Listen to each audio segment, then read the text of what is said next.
नमस्कार। आप सुन रहे हैं द माइथोलॉजी रेडियो। महाभारत युद्ध धर्म के प्राचीन ग्रंथों में से एक है।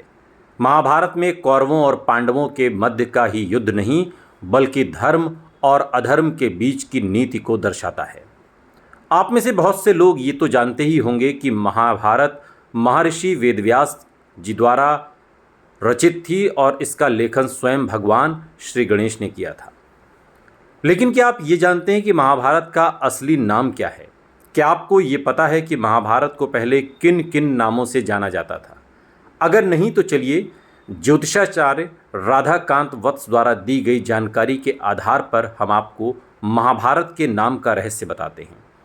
हिंदू धर्म ग्रंथों में अगर कोई सबसे बड़ा शास्त्र ग्रंथ है तो वो महाभारत है। महाभारत में लगभग 1,10,000 श्लोक लिखित हैं। महाभारत सिर्फ भारतवर्ष का ही नहीं बल्कि दुनिया का सबसे बड़ा महाकाव्य माना जाता है। महाभारत में ही भगवत गीता भी समाहित है। हालांकि श्री कृष्ण द्वारा अर्जुन को युद्ध से पहले दिए जाने वाले ज्ञान से सराबोर भगवत गीता के श्लोक और अध्याय महाभारत से अलग भी धर्म पुस्तक के रूप में मौजूद हैं। छंदों को बोलना शुरू किया था तब पहले चरण में 8,800 श्लोक थे। वहीं दूसरे चरण में 24,000 श्लोक गणेश जी ने लिखे और तीसरे चरण में श्लोकों की गिनती 1,00,000 पहुंच गई। जब ग्रंथ लिखने का आरंभ हुआ तब महर्षि वेदव्यास जी ने इसका नाम जय रखा था क्योंकि इसमें पांडवों की जीत का उल्लेख मिलता है।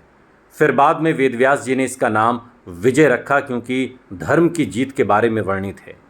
इसके बाद इस ग्रंथ का तीसरी बार नामकरण हुआ और नाम रखा गया भारत क्योंकि पांडवों की जीत के बाद समस्त भारतवर्ष में धर्म का प्रचार प्रसार बढ़ा और अधर्म का नाश हुआ। लेकिन अंत में इसका नाम रखा गया महाभारत। महाभारत नाम रखने से पहले इसका मुख्य नाम जय संहिता था, यानी कि श्लोकों से संहित ऐसी संहिता जिसमें पांडवों के रूप में धर्म की जय को यानी कि जीत को दर्शाया गया और श्लोकों में उन महत्वपूर्ण घटनाओं को उकेरा गया। हालांकि ये अंत में महाभारत कहलाई क्योंकि इस ग्रंथ में भरत वंश के राजाओं के बारे में विस्तार से बताया गया है।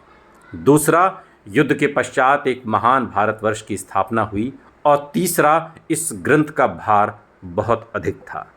सुनते रहिए द माइथोलॉजी रेडियो, सुनता है सारा इंडिया।